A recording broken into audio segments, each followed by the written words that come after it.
Silencio, por favor. Muchas gracias, señora presidenta. Señorías, quiero que mis primeras palabras sean de recuerdo y de reconocimiento a un sindicalista, a un galleguista, a una persona profundamente de izquierdas, a Suso Díaz. Todo nuestro recuerdo y todo nuestro reconocimiento para la familia de Suso Díaz y para Yolanda Díaz, vicepresidenta del Gobierno de España.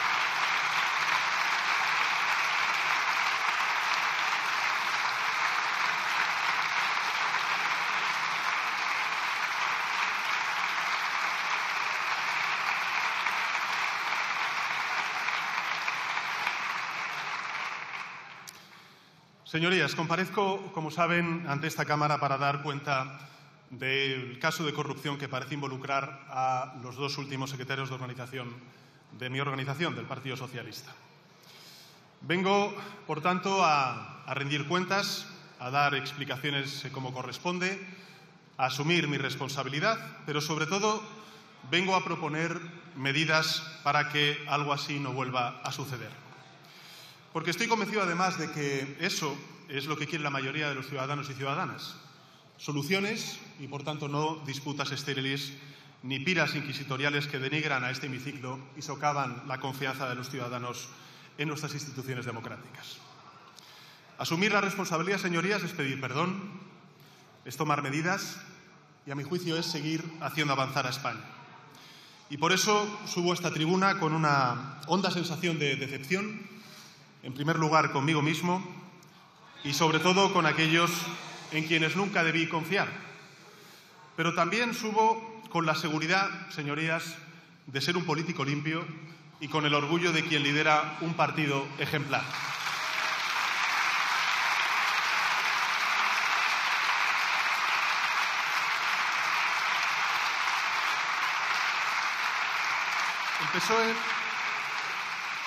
El PSOE tiene cargos electos en más de 4.000 ayuntamientos, diputaciones, consells, cabildos, parlamentos autonómicos también, en las Cortes Generales.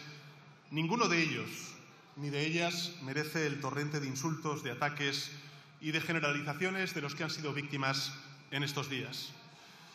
Sobre todo y ante todo porque esas personas son honestas, son decentes, son personas comprometidas con su país, con sus errores y con sus defectos. Lo que hacen es estar comprometidas con la ley y con la democracia. La traición, por tanto, de unos pocos no puede manchar al resto. Y entiendo que, desgraciadamente, sí pueda provocar dudas legítimas que deben ser contestadas.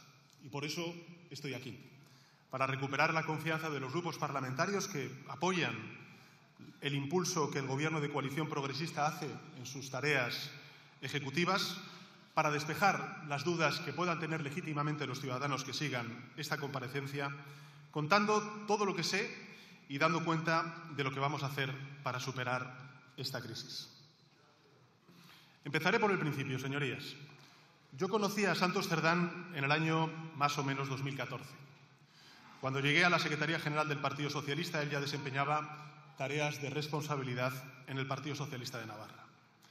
En el año 2017, cuando presenté mi candidatura a las primarias para la Secretaría General, Santos Cerdán fue, junto con otros muchos militantes de mi organización, una de las personas que me apoyó y me aupó para ganar esas primarias. Otra de las personas fue José Luis Ábalos.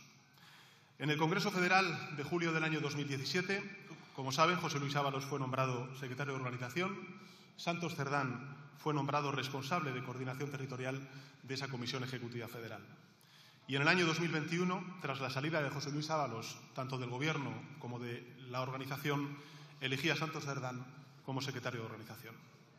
Ese fue mi error, confiar en él, confiar en ellos, y lo hice porque en ese momento yo estaba convencido de que Santos Cerdán era una persona íntegra, humilde, comprometida con la causa socialista, porque no existía ningún indicio delictivo o acusación formal contra él. Un año después, en noviembre de 2024, surgieron, como saben ustedes, en los medios de comunicación, los primeros rumores acerca de la supuesta participación de Santos Cerdán en el llamado caso Koldo. Cuando los leí en la prensa, mi primera reacción, evidentemente, fue de incredulidad. Los rumores carecían de concreción, de fuentes fiables o pruebas, y se producían además en un contexto mediático de desinformación en la que nos empezábamos a acostumbrar a leer noticias falsas casi a diario. En todo caso, convoqué al propio Santos Cerdán para conocer su versión. Él lo desmintió todo y me aseguró que eran acusaciones infundadas. Y yo, señorías, le creí. Le creí porque creía conocer la vida sencilla que él llevaba a Madrid, también en su pueblo de Navarra, y porque le había visto trabajar durante 4 años sin que diera muestra alguna de lo contrario. En aquel momento pensé además que estaba haciendo lo correcto. Y pese a que debo respetar, lógicamente, el principio de presunción de inocencia, para mí resulta evidente que me equivoqué. Hace poco menos de un mes, ustedes lo saben bien, apareció el informe de la Guardia Civil, de su unidad UCO. Ni yo ni nadie de mi gobierno conocía de su contenido, de su existencia. Nos enteramos de su contenido como el resto de los ciudadanos y ciudadanas por los medios de comunicación. Y, por tanto, creo que esto es importante relevarlo o revelarlo y subrayarlo, porque en mi gobierno no existe la mal llamada policía patriótica que operó en otro momento contra las investigaciones judiciales.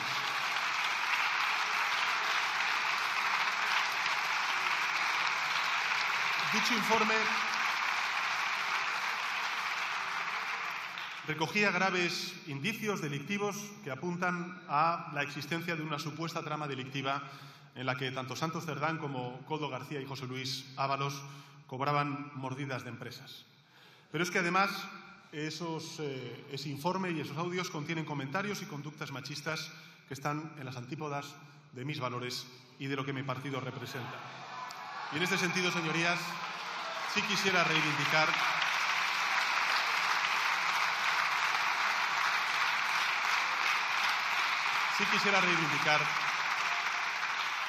el compromiso de mi organización con la abolición de la prostitución.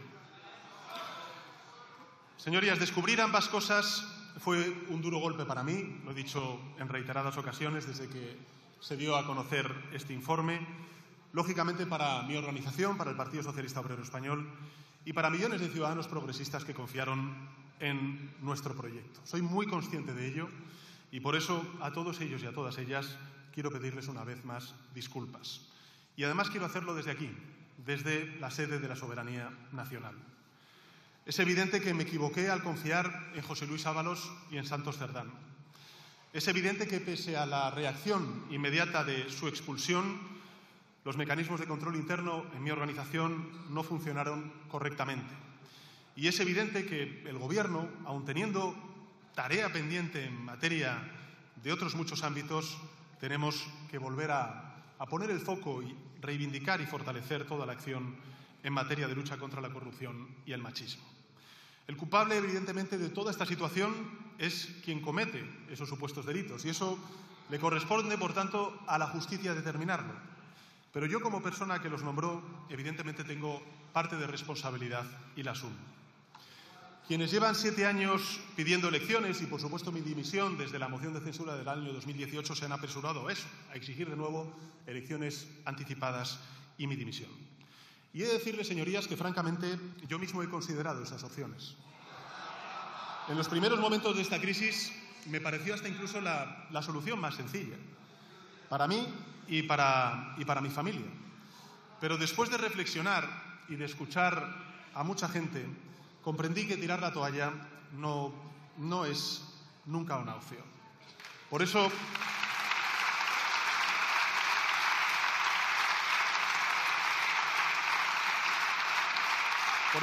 señorías, quiero decirle a los ciudadanos y a sus señorías que no voy a tirar la toalla y que vamos a continuar. Y voy a continuar por 3 razones.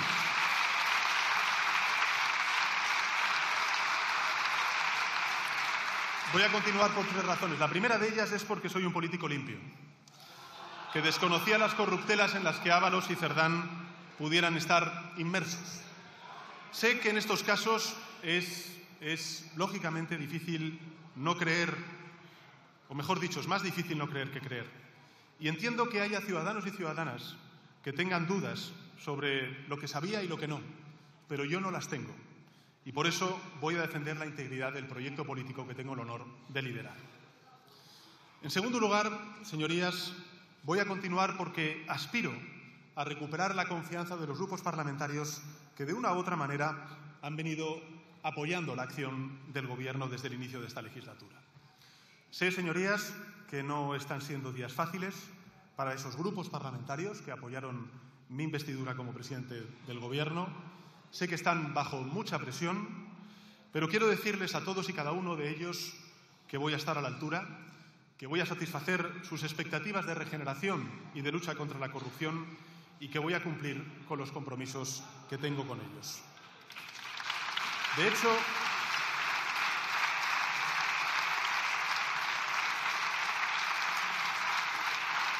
esa es en parte la tercera razón por la que no tiraré la toalla, porque el proyecto político que tengo el honor de representar desde hace 7 años va mucho más allá de mi persona y aún no está culminado. Miren, es evidente que la coalición ultraderechista del Partido Popular con Vox llevan años construyendo la idea de que soy un presidente megalómano, que se aferra al cargo para montar en el Falcon y vivir en el Palacio de la Moncloa. Silencio, señores diputados. Hacen esa caricatura, evidentemente, como hemos denunciado en muchas ocasiones, para deshumanizar al adversario político y porque creen, además, que este cargo es un privilegio a disfrutar y no un alto honor y una gran responsabilidad que ejercer, porque así es como entiende el Partido Popular y Vox el poder. Pero no en mi organización, ni por supuesto yo lo veo de ese modo. Para nosotros y para nosotras el Gobierno es un alto honor, sin duda alguna, pero también es una inmensa responsabilidad y es una gran oportunidad de transformar para bien la vida de la gente. Es una responsabilidad por la confianza que depositaron en nosotros millones y millones de personas que quieren que sus derechos crezcan y no haya una involución, que se respeten en definitiva. Y también es una gran oportunidad para mejorar la vida de la gente, para seguir convirtiendo a España en un referente mundial de crecimiento económico, de transición verde, de bienestar social y también de avances sociales en derechos y en libertades. Y esa oportunidad no es solo mía, es de muchos que se dejan la piel cada día para estar a la altura. Por eso, señorías, no voy a tirar la toalla y voy a continuar, porque tenemos un gran proyecto de país en el que confían millones de personas, un proyecto que no podemos abandonar por la corrupción y la zafiedad de unos pocos que, por cierto, no pidieron permiso al resto y que fueron egoístas, que les dio igual jugarse lo que nunca fue suyo, que es la dignidad del Gobierno y el presente y el futuro de España. Señorías, les pido que miren un momento hacia atrás y juzguen también mi labor y la acción de este Gobierno de forma integral y honesta. Porque creo que si lo hacen los ciudadanos, verán que nuestra hoja de servicios es clara y muy positiva. En enero de 2020 presenté en esta Cámara las prioridades y compromisos que guiarían la acción del Gobierno de coalición progresista. Prioridades y compromisos que rubricamos también el pasado mes de noviembre del año 2023 ante una nueva mayoría parlamentaria. Hoy, años después, y a pesar de las enormes dificultades vividas, podemos decir con humildad y también con datos que estamos cumpliendo con esa hoja de ruta. Dijimos que crearíamos empleo y hoy tenemos el mayor número de afiliados y afiliadas a la Seguridad Social de la historia. Dijimos que generaríamos riqueza y hoy somos una de las economías que más crece en Europa y acabamos de superar en PIB per cápita nada más y nada menos que una gran economía como la japonesa. Dijimos que mejoraríamos el poder adquisitivo de los ciudadanos después de muchos años de recortes y de merma de la renta disponible. Y hemos aumentado la renta disponible de los hogares en 11 puntos, señorías, por encima de la inflación. Dijimos que transformaríamos nuestro tejido productivo, que reindustrializaríamos nuestra economía en verde y también en digital. Y hoy exportamos más servicios no turísticos por un valor de 7.000 millones de euros mayor a los ingresos por turismo, justo al contrario de lo que ocurría en el año 2018, el último año de la administración conservadora de Mariano Rajoy. Dijimos que lideraríamos la transición ecológica y hoy somos la cuarta gran economía más sostenible del mundo, según prestigiosas universidades como la de Yale. Dijimos que revertiríamos los recortes de Mariano Rajoy a nuestro estado del bienestar y hemos invertido nada más y nada menos que un 36% más en servicios públicos y prestaciones sociales que lo hacía el Partido Popular bajo sus gobiernos. Dijimos que resolveríamos y devolveríamos al terreno de la política los conflictos territoriales que amenazaban con fracturar a nuestro país. Y hemos logrado recuperar esa confianza política, esa convivencia y esa cohesión territorial en las instituciones y reimpulsar el autogobierno de los territorios. Dijimos que convertiríamos a España en un actor importante en la escena internacional y europea. Y hoy somos un referente global en defensa del multilateralismo, del comercio abierto, del derecho internacional y de la paz. Hemos conseguido muchas cosas en estos años. Nadie puede negarlo, señorías. Como tampoco negamos nosotros que aún queda mucho por hacer, muchísimo. Todavía tenemos que alcanzar el pleno empleo, sobre todo entre los jóvenes, mejorar el poder adquisitivo de nuestros trabajadores. Todavía tenemos que mejorar nuestro sistema científico, educativo, también sanitario. Todavía tenemos que eliminar las injusticias que afectan a distintos colectivos y también a los jóvenes, sin olvidar al 51% de nuestra población, que son los derechos y las libertades de las mujeres.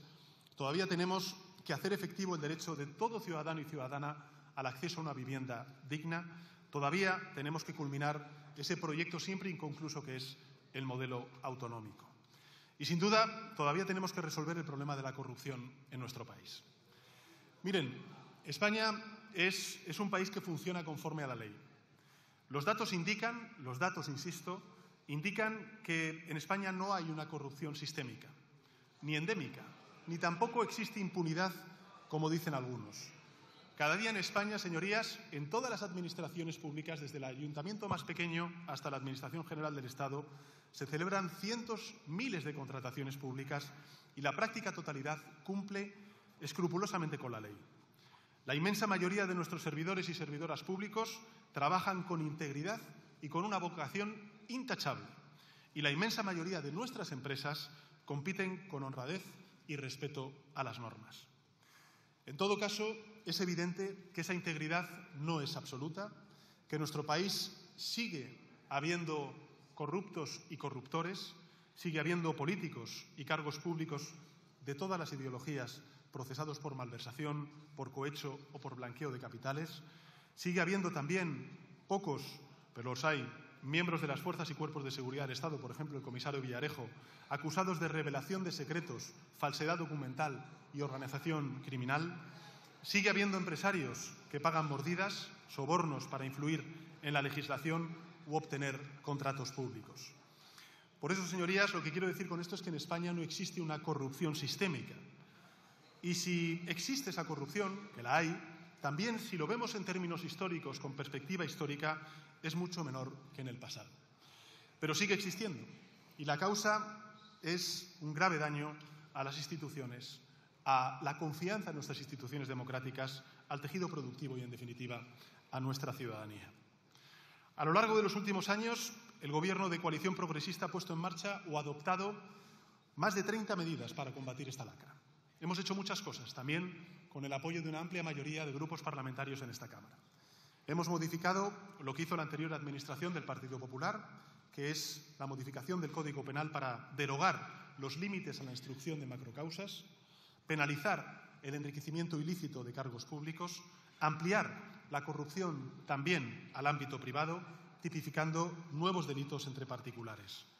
Hemos reforzado los recursos de la Fiscalía Anticorrupción, hemos incrementado en un 61% los recursos y los efectivos de la UCO, de la Guardia Civil.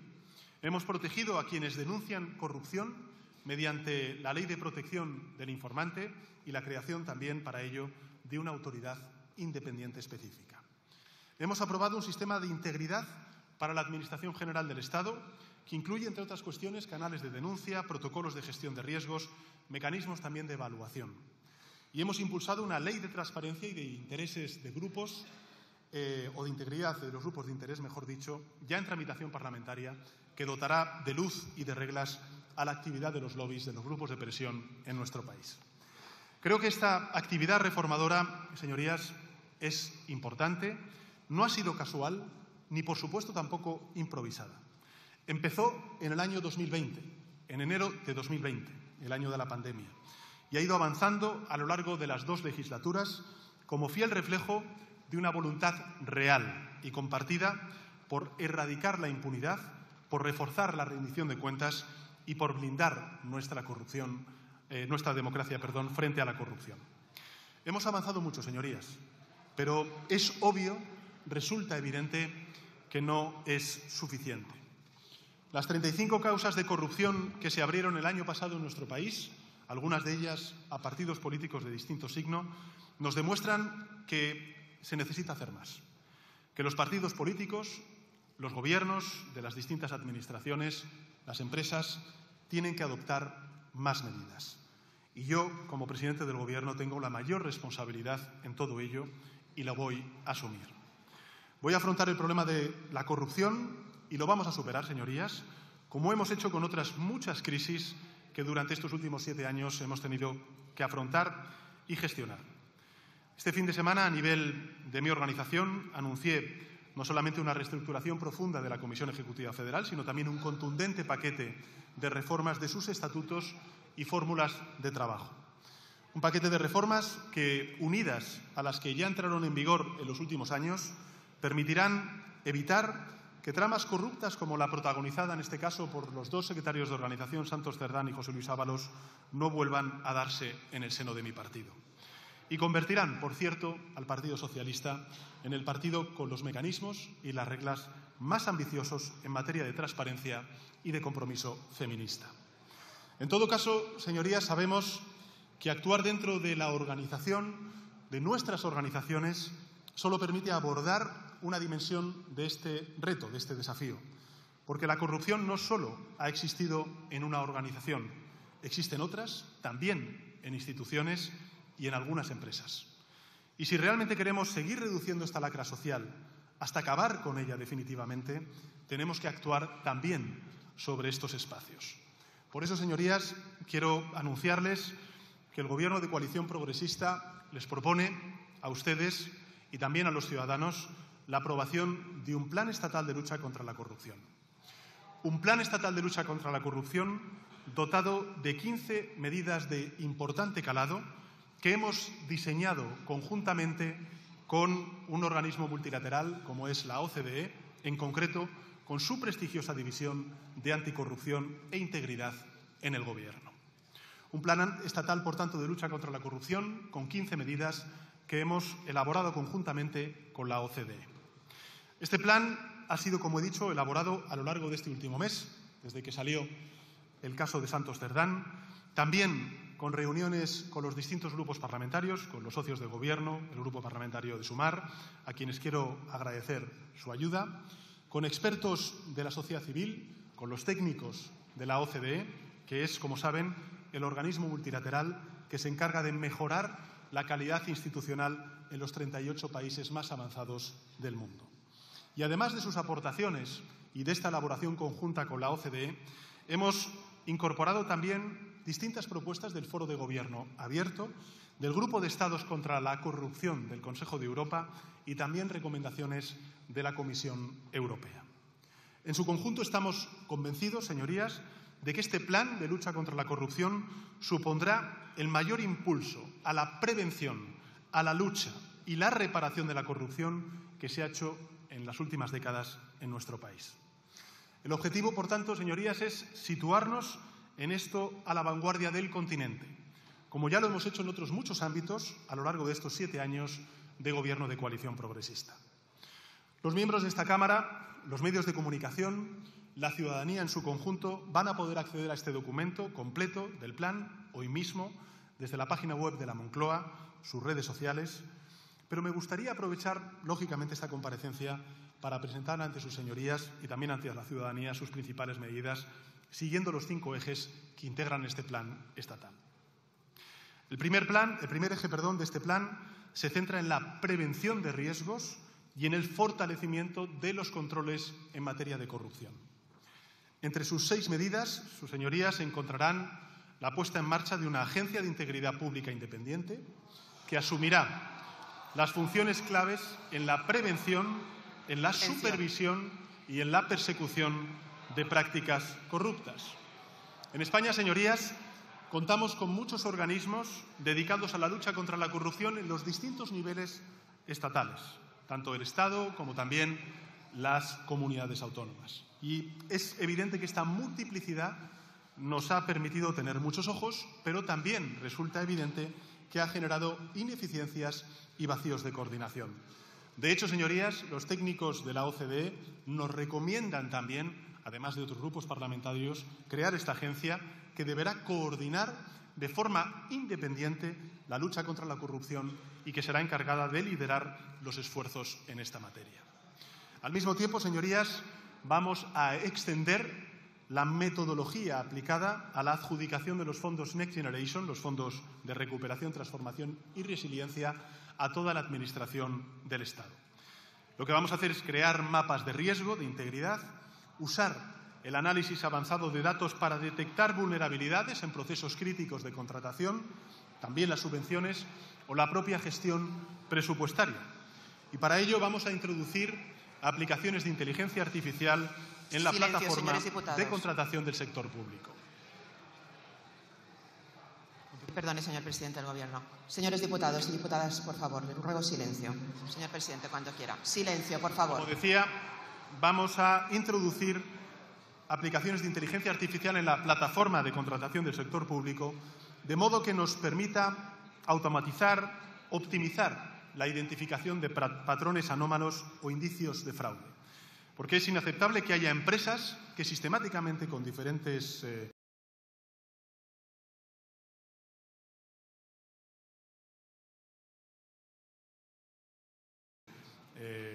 modificaciones de contratos en administraciones, pues no sean detectadas y no tengamos información necesaria para evitarlo. Yo creo que con esta nueva herramienta tendremos esa capacidad para poder detectar esos patrones.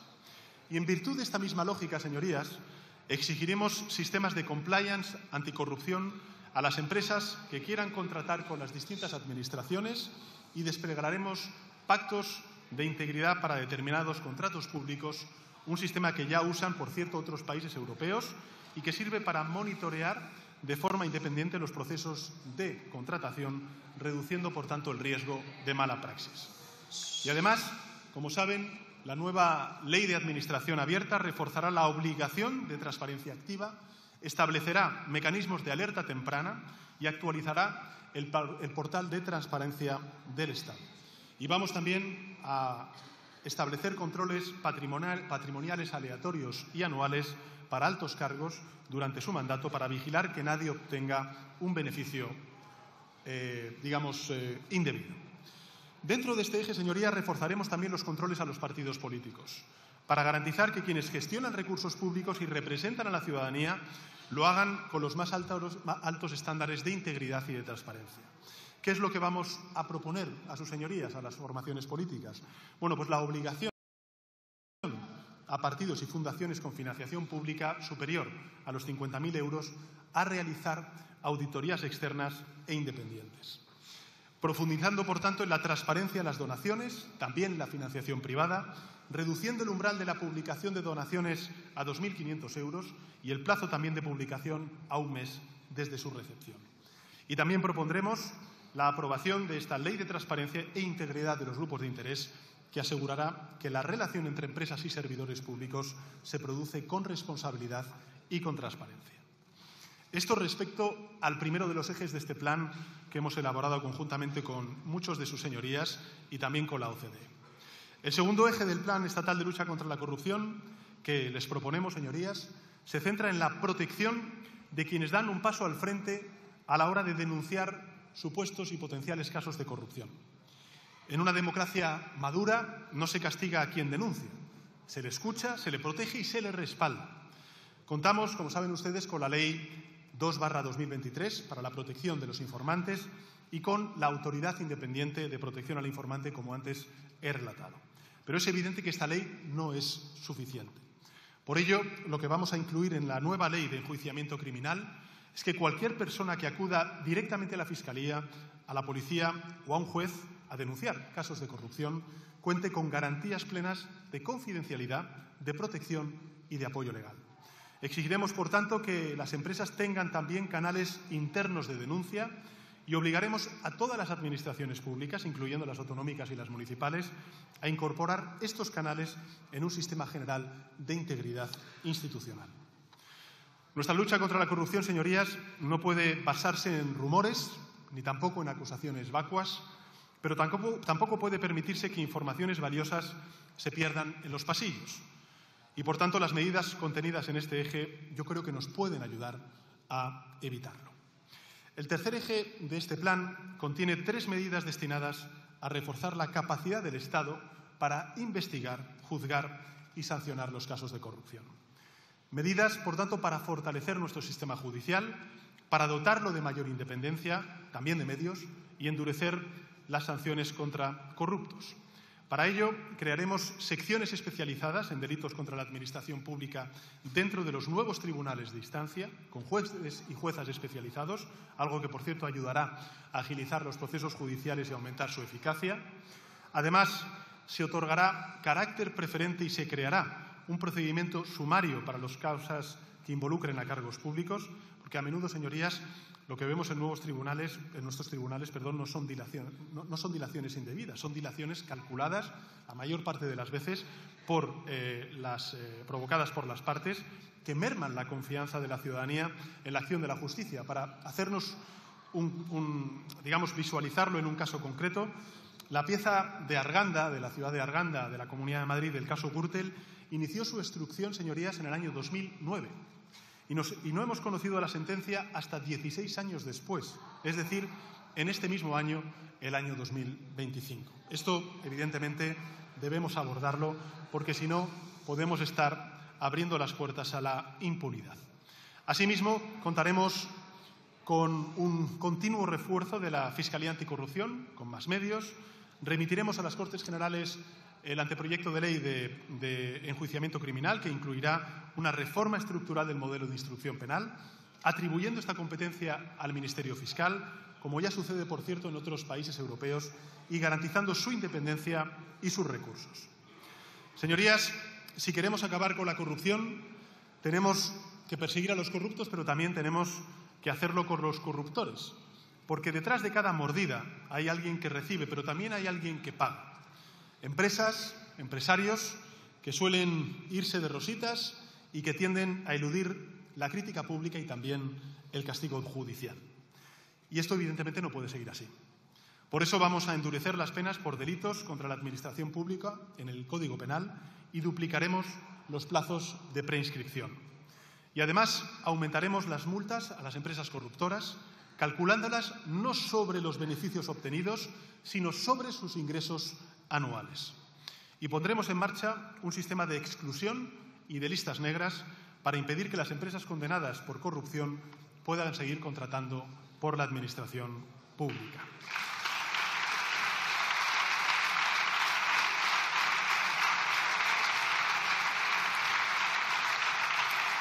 Y haremos lo propio en las organizaciones políticas, endureciendo las sanciones por infracciones contables, retirando las subvenciones públicas a aquellos que mantengan en sus listas, estructuras u organismos de dirección a personas condenadas por corrupción. El cuarto eje del plan que les propongo, señorías, se centra en la recuperación de los bienes robados mediante corrupción, porque evidentemente no basta con prevenir, con castigar esa corrupción, también hay que reparar el daño causado, devolver a lo público lo que es de todos y de todas para restaurar la confianza ciudadana, la credibilidad institucional y enviar un mensaje disuasorio. Y por eso vamos a aumentar los medios, la plantilla de la Oficina de Recuperación y Gestión de Activos, encargada, entre otras cosas, como saben ustedes, de localizar y administrar los bienes obtenidos ilícitamente. Y vamos a optimizar la coordinación con juzgados, fiscalías y también la Fiscalía Europea. Y vamos a introducir la figura del decomiso administrativo o preventivo, que permitirá incautar bienes vinculados a las actividades delictivas sin necesidad de condena penal previa, evitando que los responsables oculten o dispongan de dinero robado antes de que llegue la justicia. Sea como fuere, señorías, yo creo que ningún sistema de anticorrupción será completo si no va acompañado de un cambio también cultural profundo.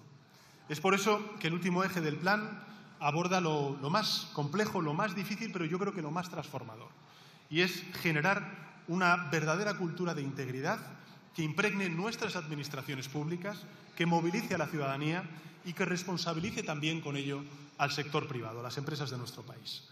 Para guiar ese esfuerzo, realizaremos estudios demoscópicos anuales sobre la percepción y experiencia directa de la corrupción en España, para medir el alcance del problema, evaluar también las políticas y su eficacia. Lanzaremos campañas de concienciación ciudadana para visibilizar el impacto que tiene la corrupción, promover también el uso de los canales de denuncia y reforzaremos la formación de los empleados y empleadas públicas en integridad y prevención, incorporando contenidos específicos en el acceso a la función pública. Empleados, por cierto, vuelvo a repetir, empleados y empleadas públicas que en una amplísima mayoría, al igual que los representantes públicos, señorías, desempeñan su tarea con rigor y con total honestidad. Sabemos que esta clase de procesos de concienciación cívica llevan tiempo, que tardan años en dar sus frutos, pero también sabemos que esos frutos son esenciales para construir una sociedad íntegra. Señorías, estas son las principales medidas de este Plan Estatal de Lucha contra la Corrupción que el Gobierno de coalición progresista ha elaborado conjuntamente con aquellos grupos parlamentarios que han querido unirse y sumarse con sus aportaciones a este plan, también siguiendo las recomendaciones de distintos foros nacionales como internacionales y en consonancia también conjuntamente con la OCDE. Creo que es un plan ambicioso, señorías, realista, honesto, que no busca satisfacer la lógica demanda coyuntural de anuncios, sino resolver el problema siguiendo la recomendación de los expertos y las demandas de los representantes públicos. Y quiero decirles, además, señorías, que vamos a cumplir hasta la última coma de este plan. Y para demostrarlo, también les anuncio que hemos acordado con la OCDE un sistema de seguimiento y de evaluación que dará cuenta de los avances realizados a los 12 y a los 24 meses y que emitirá un dictamen técnico que será de dominio público y, por tanto, de libre acceso a quienes tengan interés en saber exactamente qué avances se están produciendo en materia de regeneración y de lucha contra la corrupción. Esta es nuestra propuesta, señorías. Este es mi compromiso. Yo creo, señorías, que hay dos tipos de grupos parlamentarios. Los que quieren erradicar la corrupción y los que quieren instrumentalizarla, o bien para desgastar al adversario político, o bien para premiar a los suyos. Al segundo tipo es evidente que yo no voy a satisfacer nunca, haga lo que haga, pero espero de corazón que el plan que les planteo sí satisfaga a los ciudadanos y a los grupos parlamentarios que realmente quieren medidas eficaces que acaben con los corruptos y los corruptores de una vez por todas. A esos grupos parlamentarios quiero, además, darles las gracias. Gracias por su comprensión, gracias por su apoyo, gracias también por su alto nivel de exigencia, porque tienen razón en indignarse y porque su indignación nos ayuda a mejorar. Sus señorías y mi grupo parlamentario no siempre vamos a estar de acuerdo, discrepamos en muchas cosas, pero a todos nos une la misma vocación de servicio público y el mismo compromiso con la limpieza, la honestidad y la ejemplaridad. Y les aseguro, señorías, que vamos a estar a la altura. Concluyo diciendo que soy muy consciente a los ciudadanos y ciudadanas que las noticias que hemos conocido estas últimas semanas han sido un jarro de agua fría para todos y todas. Para aquellos que confiaron en mi organización, en este Gobierno, en el año 2023, Silencio. pero también para la sociedad en su conjunto. Porque la corrupción no puede tener cabida en ningún lado del tablero, pero mucho menos entre progresistas. No solo porque es ilegal, sino porque es radicalmente incompatible con los valores que defendemos: la igualdad, la justicia social y el valor de lo público. La corrupción es una afrenta a quienes han luchado y luchan por una sociedad más digna y más limpia. Pero si algo también define a aquellos que nos definimos como progresistas es que no nos escondemos, no renegamos de nuestros errores ni bajamos los brazos ante la adversidad. Ante los problemas, los progresistas damos respuestas, ofrecemos soluciones y superamos esos desafíos.